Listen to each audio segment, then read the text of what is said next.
बिहार में नीतीश कुमार की नई टीम तैयार है और कई मंत्रियों ने कार्यभार संभाला, तो वहीं मंगलवार को कैबिनेट की पहली बैठक होगी। लेकिन इस वक्त सबसे ज्यादा चर्चा गृह विभाग को लेकर है, जिसे 20 साल बाद नीतीश कुमार ने छोड़ा, तो वहीं इसकी जिम्मेदारी सम्राट चौधरी के कंधों पर आई। लेकिन विपक्ष को इसमें साजिश की बू आ रही है, जो दावा कर रहा है कि यह नीतीश के साथ बीजेपी के खेल की शुरुआत है।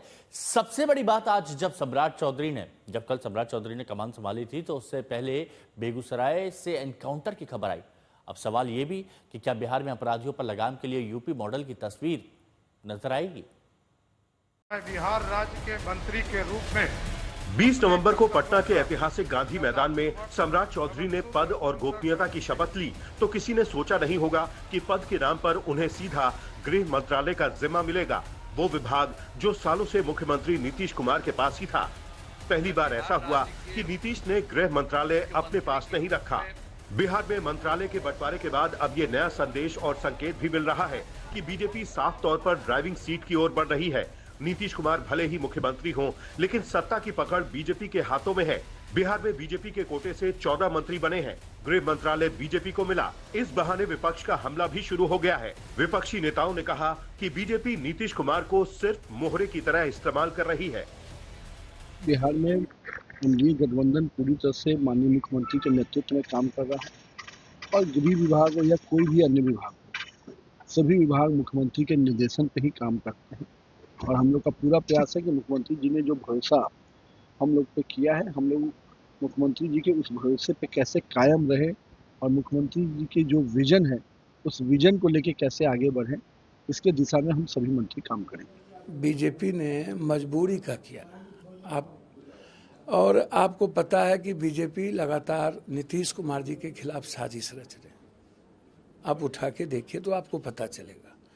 बीजेपी के एजेंडे में ही था यह चुनाव बीजेपी का होगा, नीतीश कुमार जी का नहीं होगा। नीतीश कुमार जी एक मोहरा थे। विपक्ष का सवाल वाजिब भी है, क्योंकि कहा जा रहा है कि बार बार अधिक सीटें आने के बाद भी अगर बीजेपी मुख्यमंत्री पद के लिए दबाव नहीं बना रही, तो बदले में पार्टी ने जेडीयू से सख्त तोलमोल करते हुए गृह मंत्रालय का विभाग अपने पास ले लिया है। आम भाषा में बीजेपी ने जेडीयू के साथ हार्ड बार्गेनिंग की है। ये तो विशेषाधिकार है मुख्यमंत्री जी का, और किस मंत्री को कौन विभाग मिलेगा, कौन डिपार्टमेंट अपने पास होगा, वो तो विशेषाधिकार है मुख्यमंत्री जी का। जो निर्णय उन्होंने लिया उसका मैं स्वागत करता हूँ। हम लोग पहले ही से कह रहे थे कि सिर्फ और सिर्फ नीतीश कुमार इस बार चेहरा रहेंगे और सारा खेल भारतीय जनता पार्टी उनके चेहरे को सामने रख करके खेलने का कार्य करेगी। और आज जिस तरह से सम्राट चौधरी जी को उप मुख्यमंत्री के साथ गृह मंत्रालय मिला, यह स्पष्ट संकेत है कि जनता दल यू और एनडीए की राजनीति अब भारतीय जनता पार्टी के माध्यम से चलेगी। सम्राट चौधरी ने भी बिहार के गृह मंत्रालय का कार्यभार संभालते हुए बड़े साफ शब्दों में कह दिया है कि राज्य में कानून व्यवस्था के हालात और उसे बेहतर करने पर अब कोई समझौता नहीं होगा। बिहार में सुशासन है, बिहार में एक व्यवस्था कड़ी है। बिहार का सुशासन लगातार बिहार में अराजकता को समाप्त किया है, जंगल राज को समाप्त किया है। उस व्यवस्था को पूर्ण रूप से स्थापित किया जाएगा। लेकिन ये जरूर कहूंगा कि अपराधियों के लिए खेल नहीं है, अपराधी के लिए ये बिहार नहीं है। बिहार से बाहर ही अपराधी को जाना हो। सम्राट चौधरी के गृह मंत्री बनते ही एक्शन भी शुरू हो चुका है।